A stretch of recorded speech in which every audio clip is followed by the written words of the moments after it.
Le chiffre 8, c'est le chiffre de l'élévation. David était le 8e enfant de sa famille. Et c'est ce 8e qui va devenir le 2e roi d'Israël. Il n'était même pas de la famille de Saül. Saül est Benjaminite. David est tribu de Juda. Et c'est lui qui va devenir maintenant roi. Le 8e. Le 8e. Le 8e enfant de Jessé. Dieu en a fait un roi pour Israël. Et lui-même David, voyant d'où il venait, il dit dans le psaume 113, 7 à 8, de la poussière, il relève le faible. Du fumier, il retire le pauvre pour l'asseoir au rang des princes de son peuple. Le Dieu qui élève. Le Dieu qui élève. Psaume 113. 7 à 8. De la poussière, il relève le faible. Du fumier, il retire le pauvre pour l'asseoir au rang des princes de son peuple. Là, il y a un enseignement retiré, nous autres catholiques. Quand vous regardez même en Afrique, les pays qui ont la majorité des catholiques se développent un peu difficilement. Mais là où il y a nos frères protestants, c'est un peu différent. Parce qu'aux protestants, on a appris la prospérité, la recherche de l'argent, l'effort. Mais nous, c'est souvent une compréhension pitoyable des béatitudes. Heureux le pauvre, on ne fait rien. Et chez nous, la richesse sonne mal. Quand un catholique écoute un tel enseignement, il n'est pas content. Il trouve que ce sont des hérésies. Pour lui, il attend qu'on lui dise, non, nous devons prendre la croix, nous devons souffrir. Moi, j'ai prêché sur la croix, j'ai dit, oui, la croix, nous avons des croix. Et nous ne pouvons pas échapper aux croix. Elles sont là. Intrinsèquement liées à notre être au monde. Mais dans les croix, il faut quand même demander à Dieu de les diversifier, de les changer. Comment toute la vie la même croix? La croix d'être piéton, c'est une croix. Mais il y a aussi la croix d'être véhiculé. C'est aussi une croix. Parce que quand vous avez un véhicule, vous avez des problèmes. Vous pouvez manquer le carburant, c'est une croix. Mais c'est toujours la croix. Donc, être piéton, c'est une croix, donc une souffrance. Mais avoir un véhicule, c'est aussi une croix. Parce que celui qui a le véhicule doit trouver le carburant. Doit payer l'argent pour l'entretien. C'est aussi une croix. Donc, il faut dire non, nous, Jésus nous a prêché la croix. Non, la croix, mais la croix est partout. Il y a la croix de stérile. Vous n'avez pas d'enfant, c'est une croix. Mais quand vous avez des enfants, c'est aussi une croix. Vous pouvez avoir un enfant qui ne comprend rien. Vous pouvez avoir un enfant. Déjà, quand vous le mettez au monde, le bébé là, il pleure toute la nuit, c'est une croix. Mais changeons de croix. Il y a des gens qui ont la croix d'être maigres. Ils sont maigres, c'est une croix. On va t'insulter. Ah, tu es trop maigre. Mais ceux qui sont aussi gros, c'est aussi une croix. Ah, il est trop gros. C'est aussi une croix. Donc, il y a les croix sont partout. Donc, mais nous pouvons changer. Toi qui as eu la croix de manger peu. Mais il faut que tu aies aussi la croix de manger beaucoup. C'est-à-dire qu'un jour tu manges beaucoup, lui il mange beaucoup. C'est aussi une croix. Donc, il y a des... Non, les chrétiens, nous sommes des chrétiens. Les histoires d'argent là, non.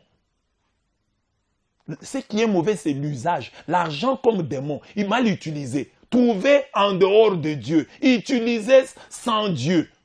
Contre les autres. Ça, le mauvais argent. Il existe. Mais le bon argent aussi existe. C'est pas mauvais de l'avoir. Si Dieu vous donne l'argent, louez-le. Et vous devez demander à Dieu l'argent. Demandez à Dieu l'argent. Il n'y a pas de honte. Soyons pas hypocrites. Tu as besoin d'argent et tu entends quelqu'un dire « Seigneur, donne-moi l'argent », tu es scandalisé. Qui demande quoi? Seulement la vie éternelle? Dieu dit « L'or et l'argent m'appartiennent ». Moi, je vois Dieu, je le laisse. Je ne demande pas l'argent. Moi, je vais demander l'argent. Je demande aussi l'argent. Dieu, donne-moi l'argent. Mais donne-moi la sagesse pour que je le gère bien. Pour que l'argent ne me perde pas. Ne soyons pas des hypocrites. Nous avons besoin d'argent. Demandons l'argent à Dieu.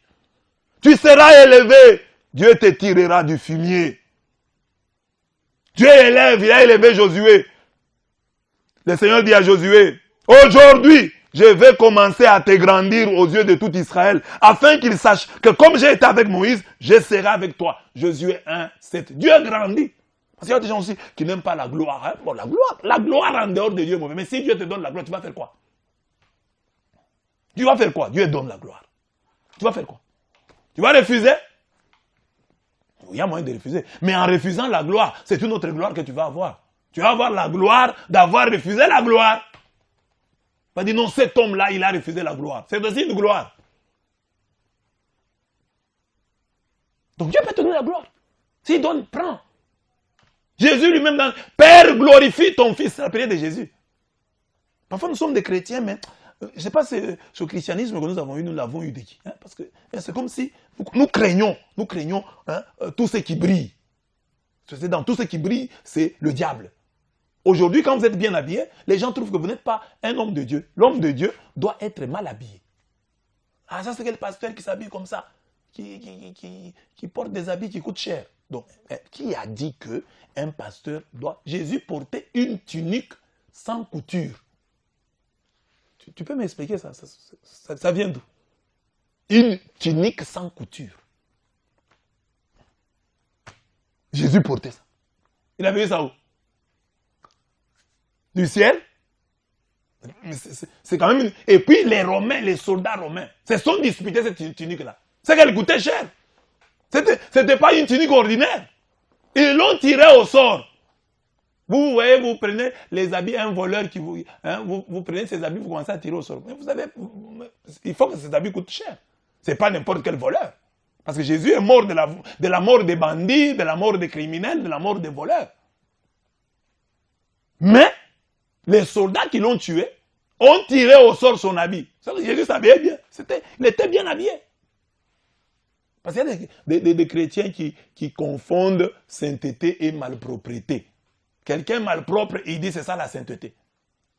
Parce que dans l'imaginaire collectif, surtout ici chez nous en Afrique, par exemple les filles, une fille là qui se néglige, qui est un peu négligente, nous trouvons qu'elle est sainte. Et la fille là qui est toujours belle, chic, nous commençons à la soupçonner. Parce que pour nous, la beauté vient du diable. D'ailleurs, quand on était petit, on nous disait ça. Moi, j'ai retenu ça dans mon enfance. On nous disait que le chemin de Dieu était plein de caca, plein d'épines. Et que c'est le chemin du diable qui brillait. Jésus n'a pas dit ça. Jésus a dit que le chemin de Dieu est étroit. Il n'a pas dit qu'il est plein de caca. Il n'a pas dit qu'il est plein d'urine et d'épines. Il a dit non, le chemin de Dieu est étroit. Le chemin du diable est large. Il est spacieux. Mais dans la catéchèse, quand on donne la catéchèse, on dit le chemin de Dieu, là, il y a les caca, il y a les épines, il y a la saleté. Vous voyez l'image qu'on nous a donnée. Ce qui fait que les chrétiens aujourd'hui, beaucoup de chrétiens n'ont pas de belles installations, de belles maisons. Regardez nos églises, ne reflètent pas la beauté de Dieu. Je parle de l'Afrique souvent. Nos églises ne reflètent pas des églises avec claustras, avec des portes, des mauvaises portes, des choses laides, là, ça que nous donnons à Dieu. Regardez dans nos églises parfois les habits des prêtres. Il y a des paroisses où, quand vous voyez ce que portent les prêtres, vous avez pitié. C'est pas beau. Donc nous avons un peu peur de la beauté. Or moi je crois que c'est la beauté. Même si Jésus, dans sa passion, on dit il n'avait ni éclat ni beauté. Oui, dans sa passion. Mais quand il est transfiguré, il leur montre, lors de la transfiguration, il dit, voilà, j'essaierai de figurer dans la passion. Mais ce que je suis, il avait demandé à son père, redonne-moi la gloire que j'avais auprès de toi. Il s'est incarné. Ne faisons pas l'apologie de la médiocrité. Le Dieu que nous prions, c'est le Dieu de l'excellence. C'est le Dieu de la vie, la bonne vie. Et la bonne vie, c'est avec Dieu. L'argent avec Dieu, la beauté avec Dieu, la joie avec Dieu, tout avec Dieu.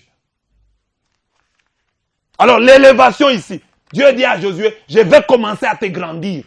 Je vais commencer à t'élever. Comme ça, les gens diront, comme j'ai été avec Moïse, je suis avec toi. Dieu élève. Il est donc le Dieu de l'élévation. Donc dans votre prière, dans les chiffres 8, demandez à Dieu la grâce de l'élévation. Élève-moi, qu'on parle de moi en bien. Que mon nom apparaisse dans Jeune Afrique, dans New York Times, dans Washington Post, dans le bien, qu'on parle de moi en bien. Que j'ai une bonne réputation. Demande ça à Dieu. Il ne faut pas que tu es chrétien, ton nom est cité. Si ton nom est cité à la radio, c'est seulement lors de communiqués nécrologiques. Quand on est en communiqué nécrologique, là, on te cite. Le premier jour où on verra ton visage à la télévision, ce sera pour annoncer ta mort. faut que tu passes à la télévision. Pourquoi tu ne peux pas passer? Tu dois passer. Aie des ambitions. Passe aussi à la télévision. Pourquoi les autres passent et pas toi? Passe aussi à la télévision. Pour dire de bonnes choses. Que Dieu t'élève. Que Dieu veille à ta réputation. La Bible dit, mieux vaut le renom que l'huile fine. Ecclésiaste 7.1.